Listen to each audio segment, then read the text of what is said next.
All right. It's a minute after 4:30, so we should start. So welcome all of you, and thank you for coming for the session, and I'm sure some people would be joining. Very quickly, let me introduce myself. I'm Niharika Vora. I'm a faculty here in the OB area, and I also have the pleasure or the responsibility of chairing the center called the Ashank Desai Center for Leadership and Organizational Development. It has been made possible for us to have this center at the kind donation of also an alumnus of the institute and somebody who's known for his role of setting up an organization called Mastec, Ashank Desai, and it is through his grant and the money that he's given that we are able to have conversations around leadership the year around. Today, it is my pleasure to introduce to you Archana Garodia Gupta.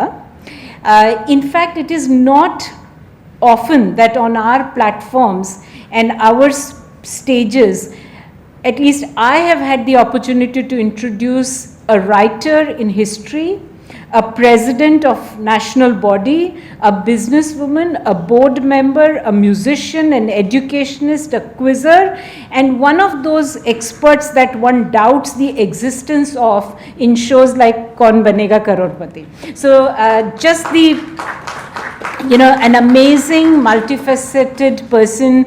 We have the opportunity to welcome you, Archana. Also, I have today the rare opportunity to have met someone like Archana and also have the pleasure to invite her to be part of the annual lecture series of ADCLOD. This is the third annual lecture that we are hosting. And I really thank you, Archana, for consenting to be the speaker on this platform. Archana is one among 5 sisters and hails from a family of business. She's an alumnus of IIM Ahmedabad batch of 88. So welcome to IIM Ahmedabad as a alum. She loves seafood and is an avid traveler and reader. Very rarely have I met someone who displays so much verve for learning. It is something she is just so part of her being. It's not like she says, I like learning, but it's almost like she embodies the love for learning. Very often when we meet a speaker for lunch, typically after 35 to 40 minutes, there is nothing more to say or nothing more to talk about. But today when we met you for lunch, Archana, we almost had to pull ourselves away from the conversation because each one of us had other things to do. But if we didn't, we would have possibly had a conversation for another 2 hours. We already had spoken for more than 90 minutes during that time. So you're engaging, you're intelligent, and very, very amazing to talk to you.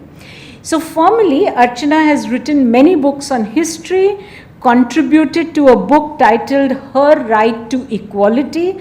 She has been the president of FICCI Ladies Organization and national chair of FICCI MSME and a member of the BRICS Financial Committee from India. She is on the governing body of the Indian Institute of Management, Sirmaur, the board of trustees and governing body of the IP College for Women, Delhi University, and the managing committee of Modern School, Vasant Vihar, New Delhi. She also owns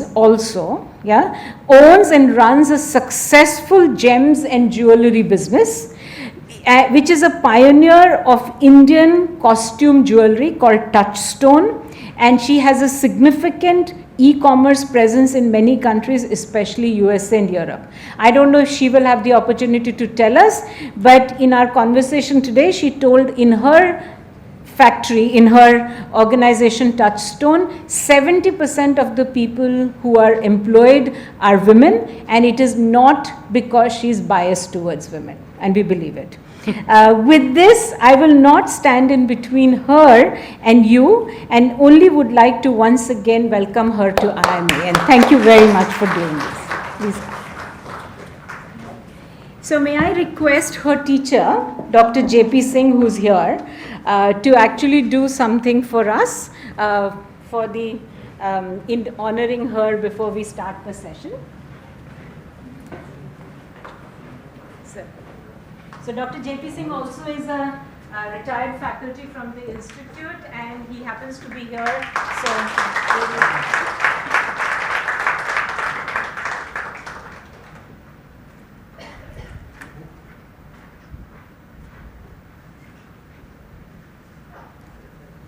It's matching your shirt. Thank you. I think it's telepathy of some sort. It's so nice to honor somebody who's been here with us. It's a for privilege. A long time. It's a privilege. Privilege, really. I came to listen, and I never expected that I'll also be called here, but nice to be here. Thank you for Thank doing you, this sir. for us. Thank you. So, you want to stand? Whatever. So, thank you so much for the glowing introduction, and I learned something about myself after the introduction. It's truly a very, very proud moment for me, and to be here because I'm an alumnus and I have such, the institute holds such a high position mentally. I have given any number of spoken in public so many times, maybe as part of as FLO president, I may have had 100 public engagements. As a speaker, because I write books for children, I've spoken in schools, maybe 100 public engagements. Nobody in my family could believe exactly how nervous I was before coming here. And I think it comes out of, the place this place holds in our hearts. So just a round of applause for IIM Ahmedabad and the wonderful place it is. I took one. So we will have her speak for about 45 minutes. We have given you some paper and pen. If you have a question, please write the question. One of us will pick it up, and then I will manage the question and answer for the next 15 or so minutes. Thank you. Thank you.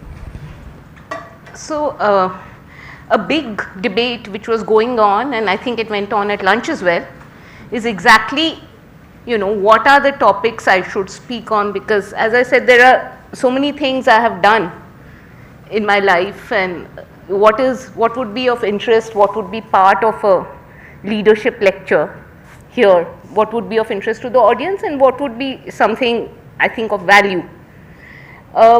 So I've basically decided to speak on three topics. A lot of my life has been spent as a woman entrepreneur in a world where, at least when I started off, there were very few women entrepreneurs. If I went for an association meeting, my family was in textiles. Suppose I went for an Indian Spinners Association or a North India Textile Mills Association meeting or a PhD Chambers meeting, I would be the only female in the room. So that's the background where we came from. In business families, I have FLO members here, they will vouch for the same thing. They themselves, Pavni, when you joined business, you felt you had exactly the same experience, right? So some of the learnings about women in unfamiliar, in challenging situations, how they handle it, what they do, that is something I want to speak about. So one thing I would like to speak about is, I've written a book on women rulers, and it's 20 short biographical sketches of women rulers in India. After I wrote it, and I went for a talk in a school, so the principal asked me that what is it? How did these women get to be rulers? What is it that enabled them to become rulers? So I said, I haven't really thought about it. I was just telling stories about what happened. She said, no, I think it's their education. I said, okay, let me think about it. Then I went back and I analyzed my own book. As let me put a management twist to the whole thing and the decision making processes. What is it that enabled them?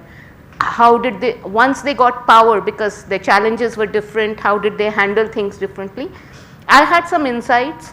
Given the fact that I'm here in IIM Ahmedabad with so many practitioners of management, I think it might be, if they looked at similar historical situations, they would be able to even generate more insights. And the good thing is that suppose we see certain strategies being adopted by somebody, we don't have to, whether they worked whether they worked in the short term, whether they worked in the long term, we know the answers. Because it happened so long ago, you know what happened in the next 5 years, you know what happened in the next 50 years, you know what happened in the next 100 years. So it's, in a way, the validity of those strategies is easier to determine than if we are looking at, say, current organization and how successful they are. I think this is an entire branch which management analysis of historical management governance techniques, which is something which may be interesting for people in the future, which people could look at. So one, I'm going to talk about that. One, I'm going to talk about my experience with FICCI Ladies organization, which I was national president for 1 year. The terms are 1 year. This was in 2015-16. And basically, I mean, of course, I worked as treasurer, I worked as vice president, I worked as editor, which was certain. But 2 years, 1 year before I became president and that year, I think maybe the hardest I've worked in my life, for sure. Harder than for my business, harder than at IIM. That was the most intense period of work, and I would just like to share where, because it is also interesting, because many of us are part of some volunteer organizations. So how is it that one handles volunteer organizations? What can we do? What is the potential? That is the second thing I'd like to talk about. The third thing which IIM has requested me to talk about is my experiences in IMA and my experiences in business as a person, challenges I faced as a woman, challenges I faced in general. So some of that, if you know.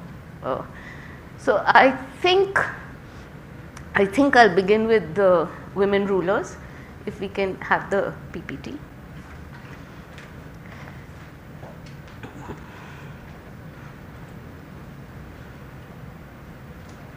Yeah, so this is the book, and yeah, sure, maybe less.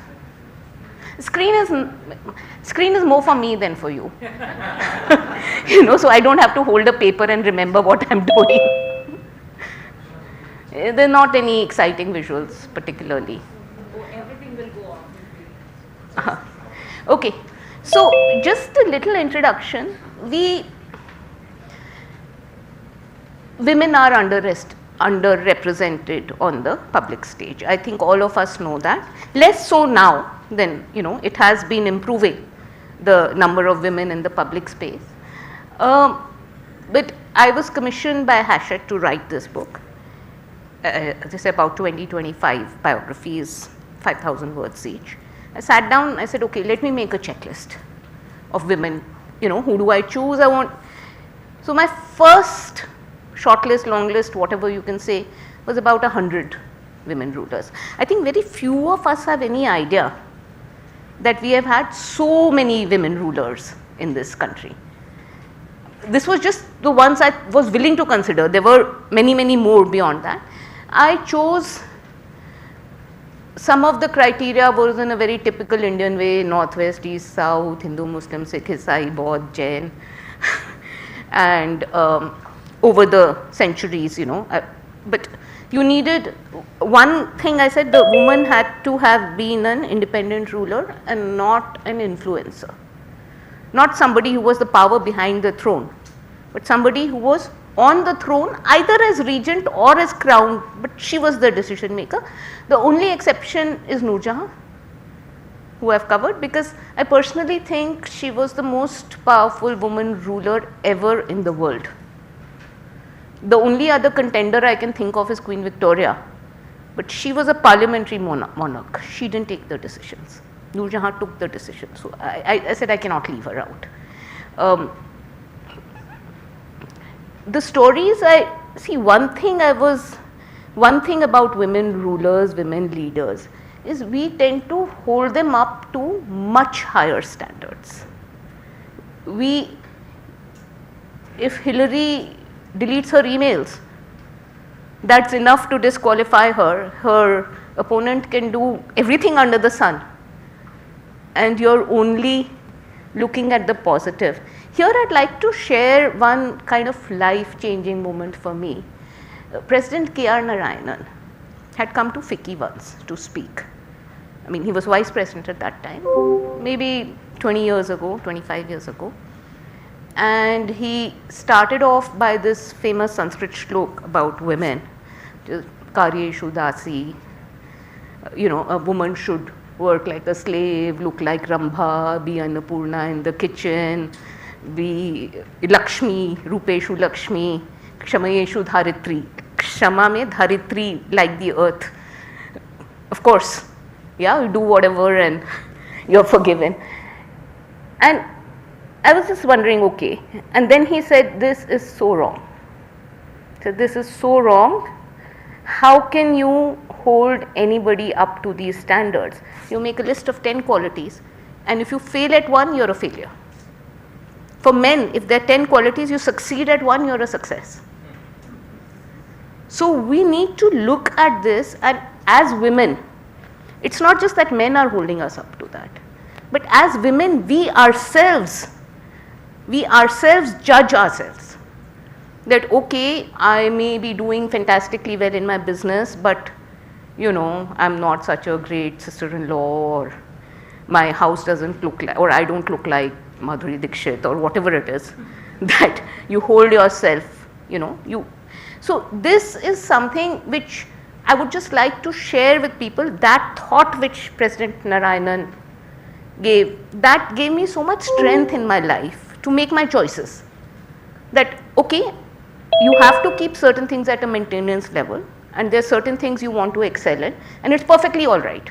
You don't have to excel at everything everybody else expects you to excel at. You can make those choices. I'm not saying you can, I don't care about my house, so there are rats crawling about or things like that, but you can really dial down things and choose what you'd like to do, and it's perfectly all right, which is a digression. So, I think that Dr. Samuel Johnson, in his book, he once said that a woman in public life is a dog walking on its hind legs. The wonder is not that it does it well, but that it does it at all. So for many people, we think that it's all right, women are there, they are there as a symbol, they are doing it, it's well and good, but their output is not the equivalent of a man's. Now, some women's output is not the equivalent of some men's output. Some women's output is the equal, some women's output is better than certain men. They vary as much as men vary. So this is another thing to think about. Ahilyabai Holkar's Indore, Malwa, was the best governed state in India at that time. In that 18th century, hers was the best governed state in India.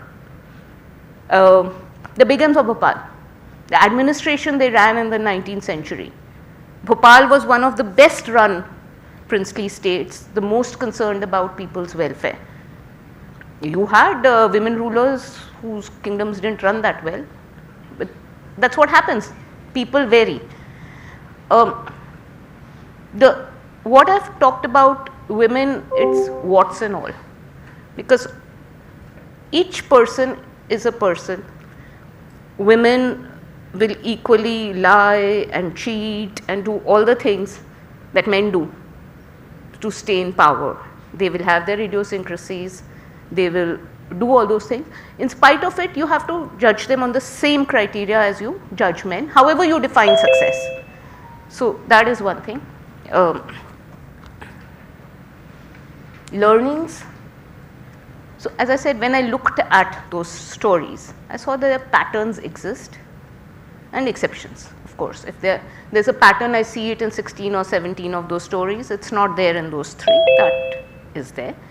Why I'm also talking about it to this audience, ki fortunately or unfortunately, many of those learnings, they're still applicable to us in our modern day, because as you know, women, they have far more opportunities, we have far more power, far more exposure, but at the end of the day, there is still a long way to go. And it's not just women.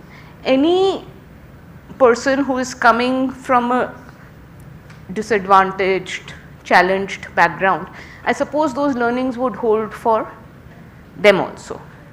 So the first learning, which as I said that DPS principal pointed out, was all these women had exceptional education due to whatever reason. Sometimes somebody like Iltutmish gave Razia, his daughter, a fantastic education. He chose to give it. There was no, there was no compulsion. Ahilyabai Holkar was a poor man's daughter. Malhar Rao Holkar, who was the Subedar or ruler of Malwa, was passing through. Something about that 8-year-old girl impressed him. He got her married to his 10-year-old son, took her to Indore, and the son, Malhar Rao Holkar, obviously could judge people. The son was not quite there. So he knew it's Ahilya who will be looking after the kingdom.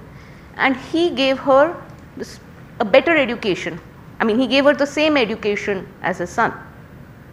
And, administration, all of that. Jhansi ki Rani, Lakshmi Bai, she was a very poor Brahmin's daughter. In normal course, there is no way, she may not even have been literate in the 1840s. She may not have been literate, but her mother died. Father was too poor to hire somebody to look after her. He was very fond of her. He was a tutor at the exiled Peshwa's school for his children and other noblemen in Bithur. He would take her along to school. And she was very quick. She would learn, she would sit into lessons, she would learn everything those people were learning and faster than them.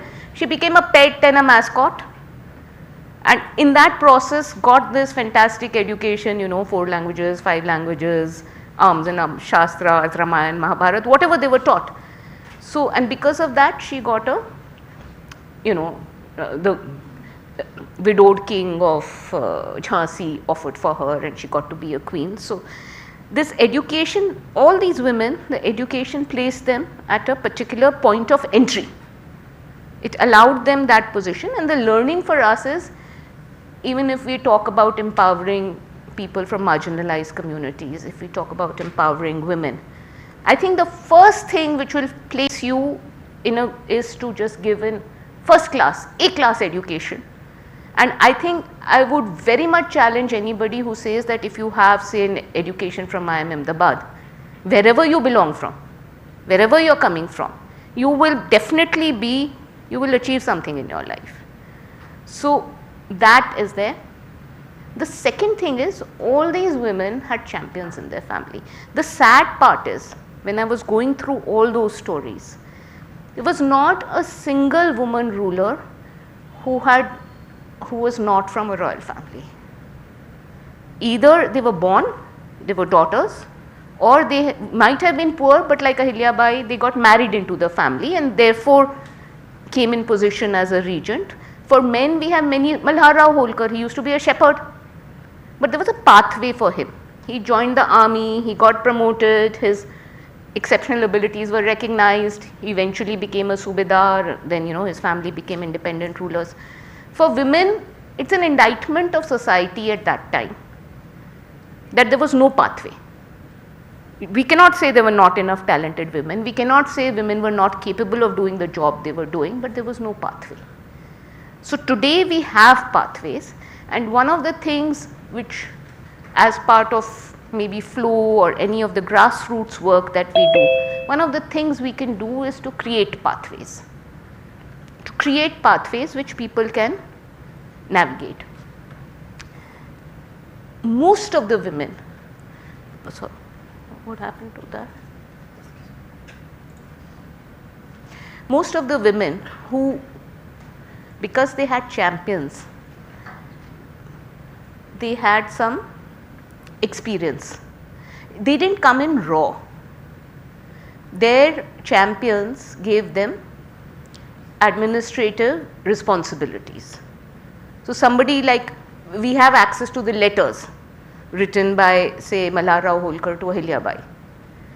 He is saying, okay, this feudatory is not giving his dues, go besiege the fort. Or that factory is not delivering enough cannonballs, I need you to look at the accounts. Or, you know, she was actually administering parts of the state while he was away fighting far away, because the Marathas were roaming all over. Razia was the daughter of Iltutmish. She had 4 sons. In his will, he said, I want her to be the ruler and none of my sons. Can you even begin to imagine this?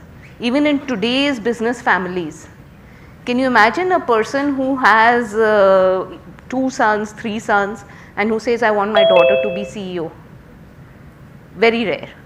And in that time where she was there, you didn't see that. Kittur Rani Chennamma, again, she was a poor, she was from an ordinary family. The Sansthanak of Kittur, or the ruler of Kittur, married her, and I think he was out fighting, and he had 2 wives, Rudramma and Chennamma, and they were both basically managing things for him, which is good.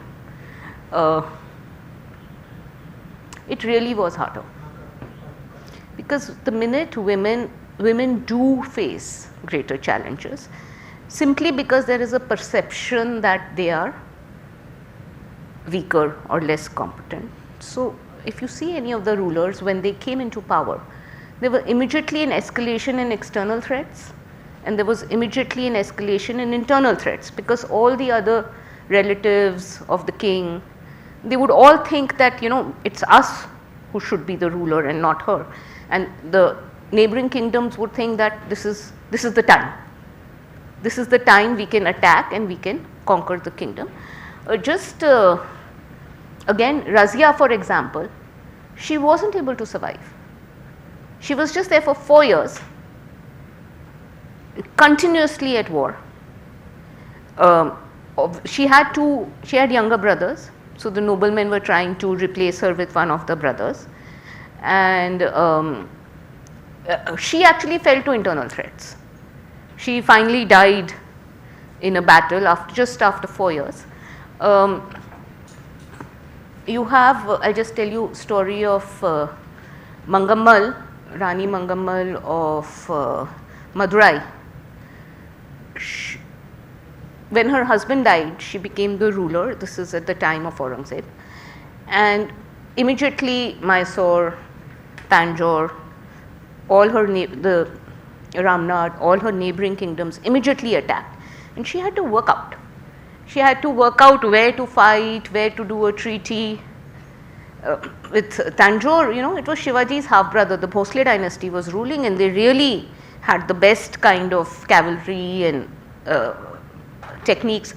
When they attacked her, instead of fighting them straight, she sent an army around to attack Tanjore. So they had to turn back, and then she managed to do a treaty. So that really was harder, and any woman who is going to get into any position of leadership or power, better be prepared.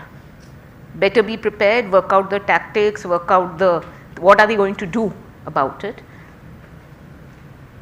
One of the things which people did was create non-traditional support groups, because if there is a ruler, the traditional support group are other noblemen who are your ministers, your relatives, the basic noble feudatories. With most women rulers, those families thought they would rather prefer to replace her. So that was always a difficult group for them to handle. And there is always this debate that when women become leaders, even today's corporate world, do they tend to hire more women or do they tend to hire less women? Are their companies more diverse or are they less diverse? There is a case to be made in all circumstances.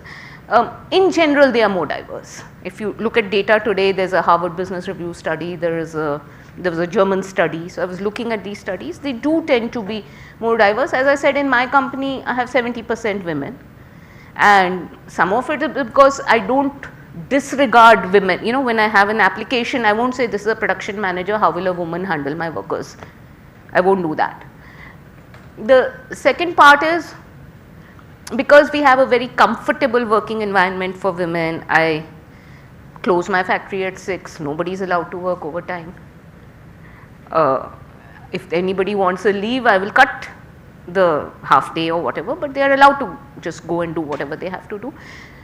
More or less, I was just saying that no women employees have really left for another job in the last 25 years. They have left if their families have moved. Sometimes when they get married and they have children, they leave. But nobody has really left me to go and get another job. Well, the men have left, many of them. So the percentage of women has continued growing. Non-traditional support groups. I'd just like to share something about Rani Lakshmibai. We think of her as somebody who fought the British, and that's, you know, bravely and died fighting, and that is her USP in our mind, ki apni jhansi nahi dungi and all of that. But to me, what is interesting about her life is that while she was married to her husband, he was pretty traditional, and she had to be in the women's quarters, and she was not allowed to do all the things he married her for. And I think that's the story of a lot of people, that you see somebody exceptional, you see an exceptional woman who can do so many things, and you marry her and then you want her to be a role. So she was in the Antapur, she didn't get to go out or interact. When her husband died, the British took over under doctrine of lapse. Then you had the mutiny or first war of independence, whatever we call, and the British garrison stationed in Jhansi killed the British people there and left. So it was not her soldiers who did it, it was the British Indian soldiers who were working for the British. The British declared her a pariah, but the British troops only got there about 8 months later. She ruled independently for that 8 months. What she said, when. And that is when you see a person and a personality which comes out, where all that she had thought, all that she had probably dreamt of, she was able to implement in some way. She was tremendously inclusive. She created women's regiments. She inducted Kumhars and Malis and people like that into her army. She trained them. One of her top canonists was a Motibai Natakwali who used to work in her husband's theatre company. Her Jhalkari Bai and various other women she trained were Dalits. And if you hear old Bundela songs, it is that पत्थर मट्टी से फौज बनाई, या रानी कुछ भी छूती है वो सोना हो जाता है. That thought that you can, people are just looking for an opportunity, and very often, even if you think, if you give them that responsibility, you give them that place, you give them that opportunity, you will be very pleasantly surprised, or maybe not surprised but just validated in your thoughts, that it's not just for women, it is for, when people talk about affirmative action and why would we have it and what is its role and isn't it discrimination and reverse discrimination. Very often, if you, that opportunity is all that is required, and people are hungry because they don't, especially disadvantaged people, they are hungry. This is because they realize the rarity of that opportunity, and you know that you're not really going to get it again maybe. So the performances you will get. Okay, this is Velu Nachiyar. I don't know how many of you have heard of her. She has now become a Tamil icon. She is one of the earliest freedom fighters. In the 1780s, she ruled Shiv Ganga. Her husband was killed. She fled. She took refuge with Hyder Ali, and he said, I've just signed a treaty with the British, when we fight with them again, you can fight. She created an army of 5,000 women, and her Dalpati was a Dalit lady called Kuili. And when the second Anglo-Mysore war, Hyder Ali crossed over to fight the British near Chennai. Her army went with them. They went to Shiv Ganga, they conquered it, and she was ruling. The legends, I don't know to what extent it's true, because it was very difficult. Some of my research involved getting a Tamil online book and pasting para by para on Google Translate and reading it. She spoke 10 languages, she was skilled in all the martial arts. Apparently she went to Paris in 1791 and came back in 1793. So led by example. I think one thing about women rulers or leaders is not only do they have to lead, but they have to be seen to lead. So you may be sitting in the background and doing whatever is required, but quite often that, because you have to prove a point, this is something that, because you have to, people may be just looking for you to fail, or they wouldn't believe that you can actually do this job. You have to be seen to do it. And while it may be artificial and it's not something it may come to you naturally, but they would lead by example. That is Tarabai. I don't know how many of you have heard of her. She was Shivaji's daughter-in-law, Rajaram's wife. Rajaram, Sambhaji, now with that Chhawa and all, everybody knows he was killed in 1689. Rajaram then became the Chhatrapati. Aurangzeb meanwhile had captured all of Maharashtra. Rajaram fled to Karnataka. He was holed up in Jinji fort, and he died in 1700. Between 1700 and 1707, it was Tarabai who was the ruler of the Marathas. And that was a very crucial period because they did not have territories. It's the time they came back to Maharashtra from Karnataka and fought and took fort after fort, fort after fort. And she was the leader. At the back of my book I've written, people call me a quarrelsome woman. That is what she was. She lived till 1761. She was a nightmare for later rulers like the Shahu and the Peshwas, but led by example. That is Atingal Rani's lateral thinking. Very often a woman will solve a problem in a different way than men. I have a limited time, so I won't share all stories. I'll just share a couple. A story about Ahilya Bai, who I think by now you discover she's like some ideal person, but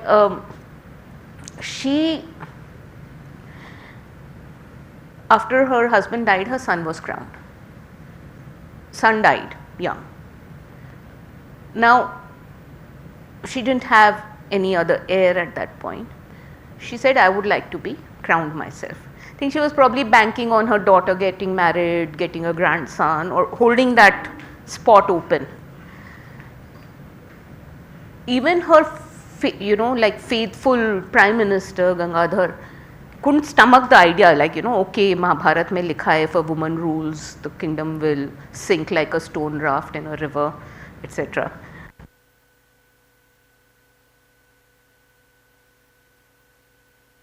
These Maratha kingdoms were all subedars technically for the Peshwa, so they worked in a semi-independent way. Peshwa was a minor. Peshwa's uncle Raghuba was the person in power. He is not considered to be of a very good character. So he wrote to Raghuba and he said, you come and take back the kingdom and appoint some other subedar. Now Raghuba showed up with 50,000 troops and camped on the banks of Shipra. What do? Ahilya Bai, first of all, was a great PR person. She would constantly be in correspondence with all the other Maratha leaders, including the Peshwa, the Holkar, the Sindhyas, the Gaikwads, the Bhonsles. You had all these various, the Pawars, you had all these kingdoms. she immediately wrote to them, and she was already considered like this model of virtue and somebody who was a really good governor, because even for her son she was the one governing. She wrote, so all these people started writing. Her troops under Tukoji were deep south. She told them, come back as fast as you can. That would take some time. She didn't have that luxury of time to wait. She got 500 widows from the kingdom of Malwa.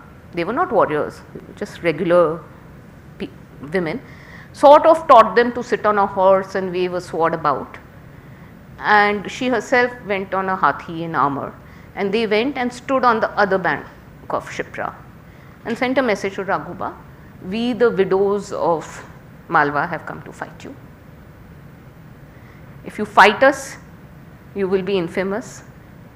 If if you win against us, you will be infamous.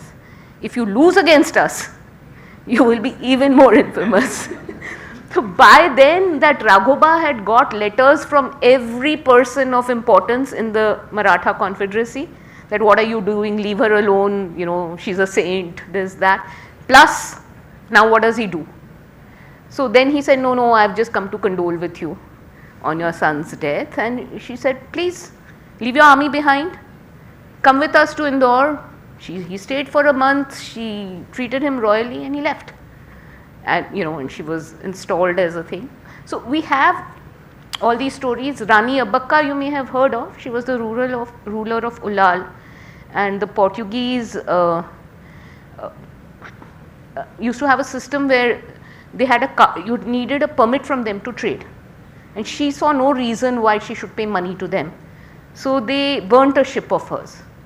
This is 1618, and she decided she's going to burn Portuguese ships, which is, I don't know how to put it, it's not a very female cautious decision, right? It's tumne mera ek kara hai, main tumhare 10 karungi kind of thing. And in the night she went with her fishermen and people like that on boats where the Portuguese fleet was parked, in using Agniban and all like things from centuries ago, and Nariyal ke mashal and all. She burnt the Portuguese fleet, and it was something, it just resonated across the Indian Ocean, because the Portuguese were bullying everybody all along the Indian Ocean. And but then she managed to get a deal and they left her alone. So just saying, this kind of they tended to be deal makers mostly, rather than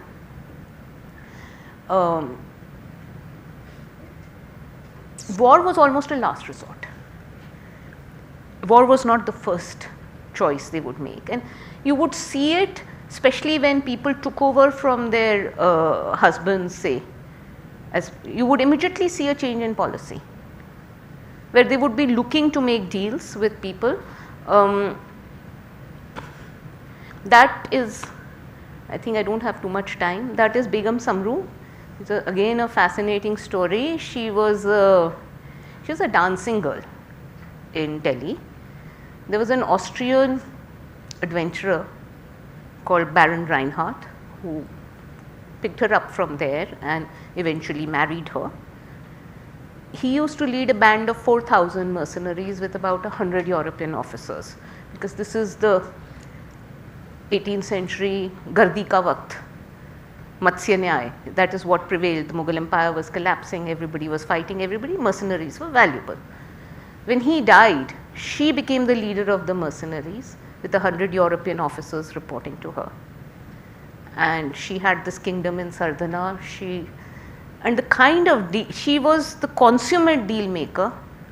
For the Mughal emperor, for example, when the Sikhs occupied, if he had any trouble, Shah Alam II, he would just call on her and she would come and negotiate and get him a good deal. Her husband had killed 150 when Mir Qasim occupied Patna. He captured 150 British people. Her husband, who was a mercenary, was employed and he killed them. So the black hole is such a big deal, but we don't talk about what happened in Patna just around then. So British had it in for him. When they after 1803, when they got power over Delhi and her riyasat was Sardhana near Meerut, you would have thought the first thing that's going to happen is she's going to get thrown out.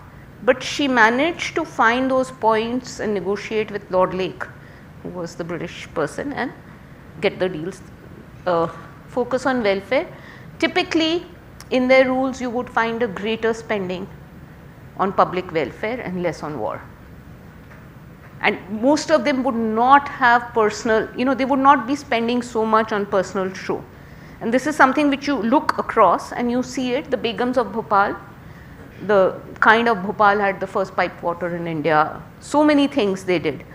Durgavati, Mangamal, she built so many roads. I think if you go to Tamil Nadu, you will find almost in every place you will find a road called Mangamal Salai, a lot of the main roads. Strong focus on succession planning. Yeah, you can shut this off.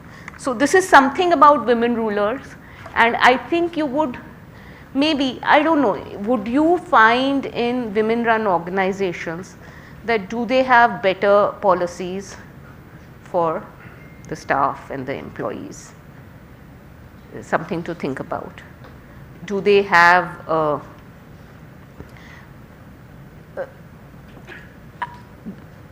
the learnings are, one is how do you face the challenges, and the second is that do people do things differently, and is it something that we see today, and what is the thing. Now the second thing I want to talk about is flow, which was a very important part of my life. The FICCI Ladies organization, just to introduce people, is the women's wing of FICCI. It was founded in 1984, and with some very few members who were at that time, say women from the business families who were maybe running businesses, maybe not, but Abha Dalmia, Lekha Podar, Indu Jain, people like that founded it, and with a mandate of economically empowering women of all classes. Over time, I was a member. I left IIM in 1988 and I became a member in 1989. My mother had been a member, so that was a thing that you did. I was president in 2015-16. You have a 1-year term. At the time I was president, there were 13 chapters across the country. It's one of the oldest women's business organizations. There were 4,000-6,000 members, something like that. Today there are 21 chapters and 14,000 members across the country. When I was selected as vice president, and I knew I will be president in a couple of years, I sat down and I said, okay, what can I do? How much, it's an old organization, so many people have done so many things. What is it that I can contribute? What is the role of an organization like this, and what is my role in it? And I was, of course, you've run your business, you can make your employees work. These are very well placed, independent minded women. How are you going to, make them work? Why will they? So I sort of did a long analysis, a lot of thinking, and I was going by first principles. The first principle which I took up was that our role is to economically empower women. What was FLO doing? It was doing skilling, it was working a little bit at the grassroots, but the main focus was member engagement, having events where members would learn or interact with ministers or other people. And each chapter, because it was a volunteer structure, FICCI has a large secretariat, but FLO, the chapters had no secretariat, and in the head office in Delhi you had 1 or 2 people. So basically it was run by the members. What that meant is, when you look at it, what that meant is that one, the ethos of what each chapter did, the selection was something which was there with the chapter chair. They would decide what they wanted to do. If you had 13 chapters, each of those 13 chapters would be doing whatever they thought needed to be done or whatever they thought was important. And everybody is well meaning. So we are not talking about that, but I am just saying that people were going in a particular independent way of thinking. The second thing which I noticed about flow is because there was no secretariat, a president or a chairperson would come in with their own team.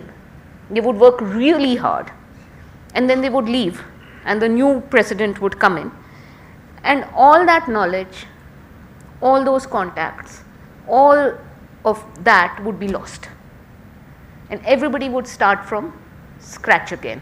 I think I have flow members here, I think they will agree that this does happen. As I said, what can I do? What can I do? First thing is to create buckets, that this is what, because of FICCI's reach and we have the approach because of FICCI, is let us create a policy team. And what are the policy recommendations we can give? Some are stroke of the pen, some may require investment.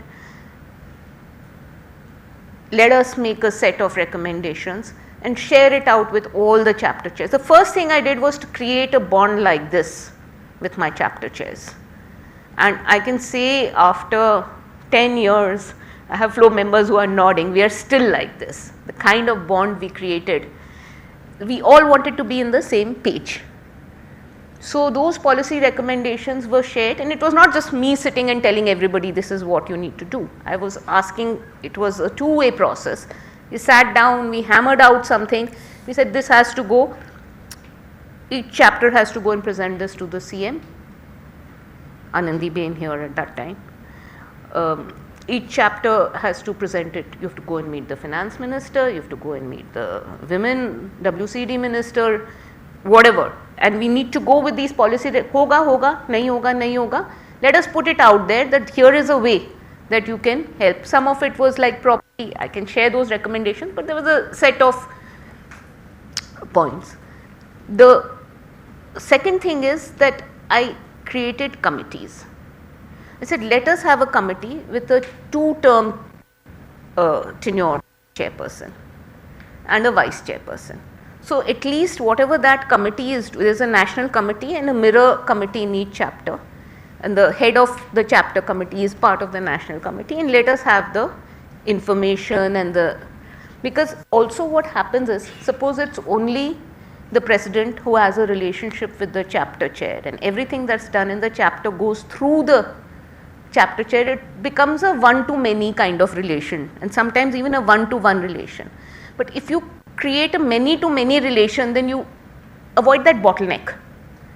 So the whole idea was that people can work independently. Some of it works, some of it is still there, some of it is not there.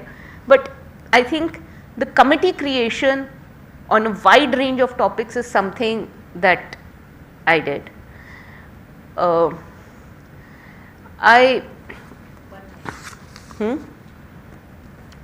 it's closed now. Okay, something, this was a little bit about flow, about my experiences which I was talking to Professor Niharika. So I was are there any students here from IIM? Yeah, some very few. Okay, I was a student here, and maybe just some choices that I made in my life. I think all of us in our life have to decide what is it that you want to do with your life, right? Even after you've already made a choice when you've come to IIM Ahmedabad, that I want to be in a workspace and I want to achieve something by way of work. But what work? How much time to give to your work? How much time you can give to other things?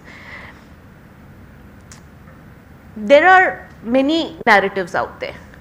So one of the narratives is that if you're doing something, give your 100% to that, and that is the only way you will achieve success. You have to burn midnight oil and you know, every bit of yours has to go into that work.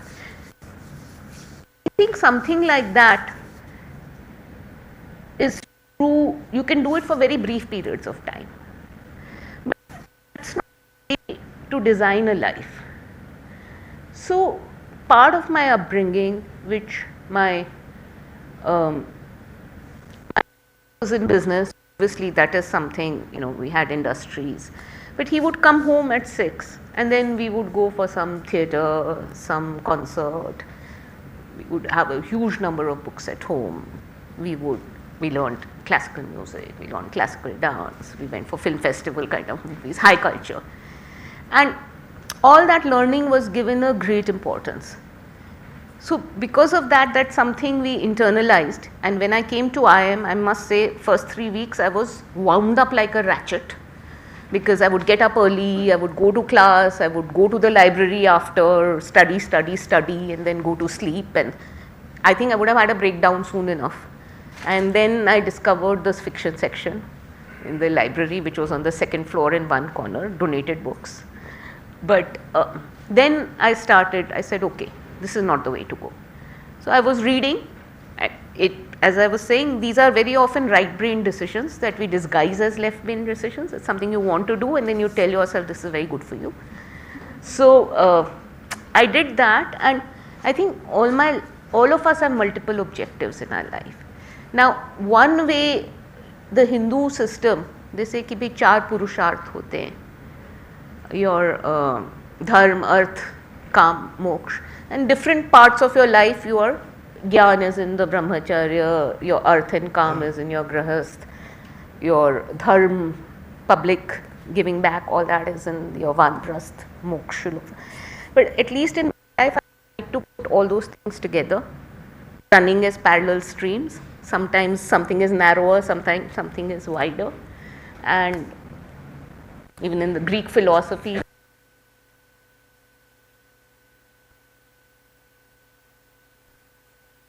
work-life balance. And thank you. Thank you.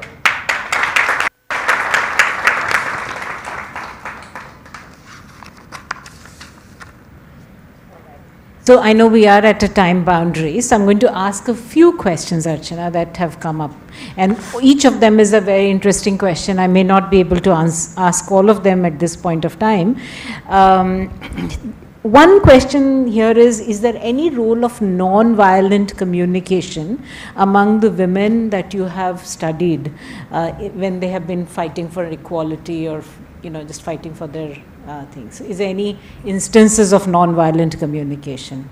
Or has there been a role of non-violent communication that you found? I think when I was talking about deal making, and you know, I think when we interact with other people, sometimes, but very seldom, you need a show of force. But a show of force is not the first option in interaction. Most people are reasonable, and most communications are non-violent. But you have personalities, and again, I mean, I hate to stereotype, but women tend to be, I think, less violent, less testosterone, different. All right. There is another question here which says, do you think educated women become rulers because they were ambitious and courageous enough, or just that education made them confident? I think one thing I didn't talk about, if you see these women, most of them really deeply thought inside themselves that they were the best man for the job. They actually thought they could do whatever they were doing better than anybody else in their vision.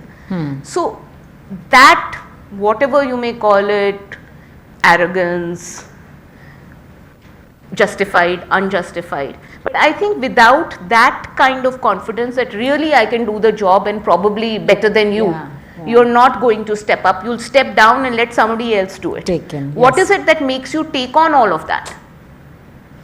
It's that confidence that yes, I'm really going to do this better.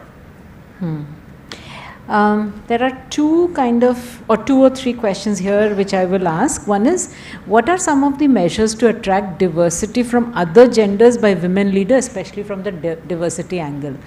And this is as witnessed in your organization. So I'm not really clear about this question, but I guess that's what's been asked. I think the only thing you need to do is to be open to hiring the best candidate for the job, regardless of gender, background, etc., and providing an environment where people are not victimized or hurt in any way by being there. And beyond that, you have to let the person perform. You just have to make sure that the person is not under attack and prevent any kind of discrimination within your organization, and you have to prevent discrimination at the time of hiring. Sure. Everything else, you just let it fall the way it falls. Sure. Very quick question, and I think I see a question from TV Rao as well. But this one is, how do we ensure that the support group that are formed at workplaces work in our favor and does not turn into petty competitions? The support groups themselves start competing with each other is See, one question. that is always an issue. Here I'd just like to share something. In my year, I didn't give any chapter awards. So we used to, there is a system where you say best chapter in this, best chapter in that, maximum number of program, whatever. And I felt it might be detrimental to knowledge sharing and to creating an ecosystem where if I have a resource and it's a good resource, I may want to share it with all other 12 chapters. But if I'm going to compete for that space, then Sure. so I didn't give chapter awards, which was a very rare year. They deliberately decided not to do it. So don't compete where there is no So need don't to. compete. And you see families, in some families the siblings are always competing against each other. In some families they are Sure. together.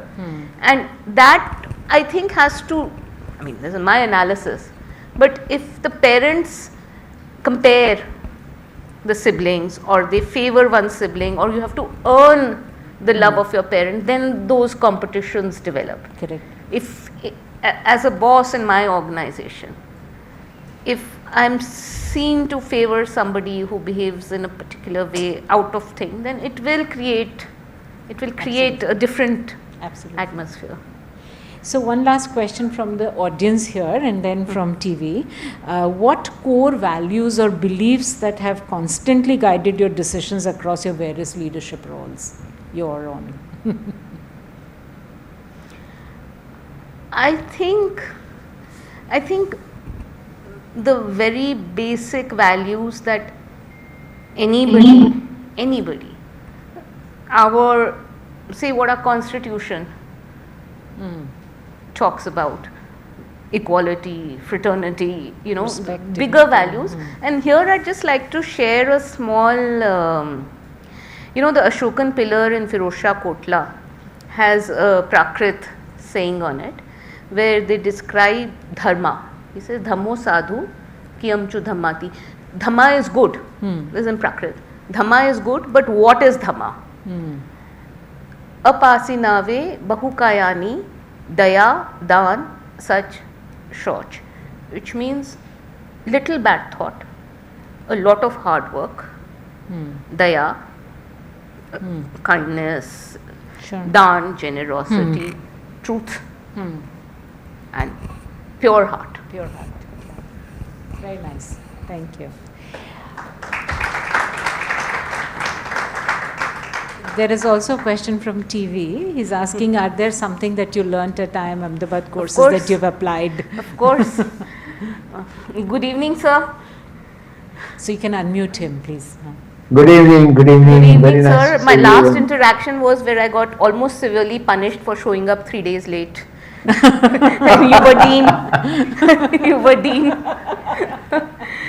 So, yes, a lot of learnings. I was thinking of, for example, I did the course with Professor Khandwala, Laboratory for LEM, Laboratory for Entrepreneurial Motivation. And one thing where he talked about fear of failure. And he said that's the most detrimental thing that you can have in your life. It will prevent you from trying things. And this is something again that I normally, whenever I'm speaking to students, whenever I'm speaking to anybody, I say, if you give up the fear of looking ridiculous in public, there is no end to what you can achieve. Absolutely. You don't mind looking ridiculous, and if you don't mind failing, if you fail, fine, and even if you fail humiliatingly in public, and you just get up and brush yourself off, then there's no end. You can just keep going and keep going. Another thing which Professor Khandwala said,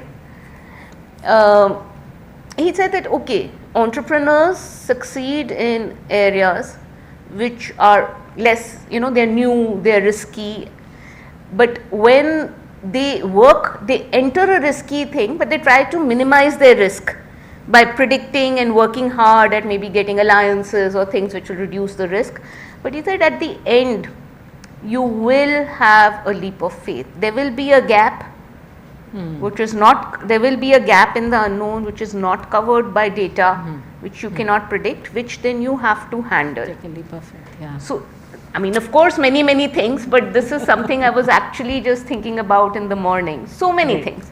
And they get internalized. All these things get internalized and just stay with you. I think it does change you. Absolutely. And in so many ways that you don't realize that. It's only when it comes to the test and you say, okay, in another, before this I would have acted like this and now I act like this. Thank you. Also would like to welcome Ashank. He's joined us online. Hi Ashank. Yes. Hi. Hi. Thanks, thanks Niharika. Thanks Archana ji for a nice description of your book and ladies who made difference to India.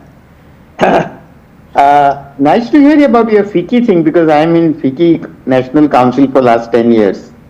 So I am aware of good work that is done by that wing. I was not aware, obviously. You were involved, you said you were involved 10 years ago. Are you taking still role in that, or are you involved still? Well, for a little while, for about 2-3 years, I was heading the MSME division for FICCI, so I worked with that. But post-COVID, not so much. Okay. Thanks. I don't have any questions. I think enough questions have been asked. Thank you. Okay. So I leave it. Right. So also we have another talk that's happening at the, you know about it. So we will try to bring this to a close. Obviously there are multiple conversations, multiple questions. We just took some and asked you a few of them. In the so maybe Shweta, now you want to come in and thank? Yeah, okay. What a session, ladies and gentlemen. Can we have a big round of applause for Archana ma'am? Before I begin with a formal vote of thanks, I must say that I've had the opportunity to spend time with her since her arrival on campus this morning. And while we were going through her engagements for the day, I was actually very amazed and awestruck by the knowledge that ma'am has had on vastly different topics and the humility with which she has shared that with us. Well, it has been an absolutely amazing session, and we are thankful to Ms. Archana Garodia Gupta for accepting our invitation, ma'am. We are truly grateful, and that you have been able to take out time for us despite your super busy schedule, and you've been amidst us on campus to share your thoughts and your life experiences with us, and I'm sure everyone here has had their own key takeaways from this session. I would also like to thank our director, Professor Bharat Bhaskar, as well as our governing council members, advisory board members, and executive council members for their continued support and guidance in driving the center's initiatives forward. We are especially grateful to our center donor and patron, Shri Ashank Desai, he himself an IIM alum, who has been our source of strength and inspiration, with whose generous support the center came into existence back in 2021. We are very grateful to our Dean Faculty, Professor Satish Deodar, for his gracious presence. Thank you, sir, for coming over here. We are grateful to our various in-house departments at IMA, starting from audiovisual, computer center, housekeeping, security teams. We thank Prithvi Mess for the wonderful high tea arrangements. We would like to thank Chavi from IMA endowment team for getting us connected with Archana ma'am. I would also like to take a special moment to thank our friends and colleagues from industry bodies like CII, FICCI Ladies Organization, who are here with us today. We'd like to thank all the students, faculty, staff from the institute, as well as other institutes from Ahmedabad and Gandhinagar, and industry professionals who made it possible to attend today's session. Friends, considering the huge interest that this session generated, we decided to create an online Zoom link just yesterday for participants who have been in different parts of the country and who joined us for today's session. So we'd especially like to thank Professor T.V. Rao, Mr. Ashok Arya and Asham sir, who were able to join us online today. I, Shweta Singh, on behalf of Ashang Desai Center for Leadership and Organizational Development, my team members Pooja and Sonali, working under the chairpersonship and esteemed guidance of Professor Niharika Vora, would like to thank everyone who has been directly or indirectly contributed to the success of today's event.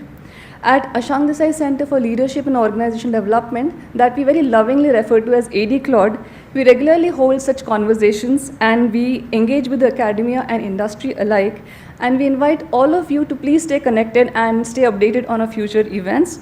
So thank you everyone for joining us here today. So until we meet next time, have a lovely evening. Thank you.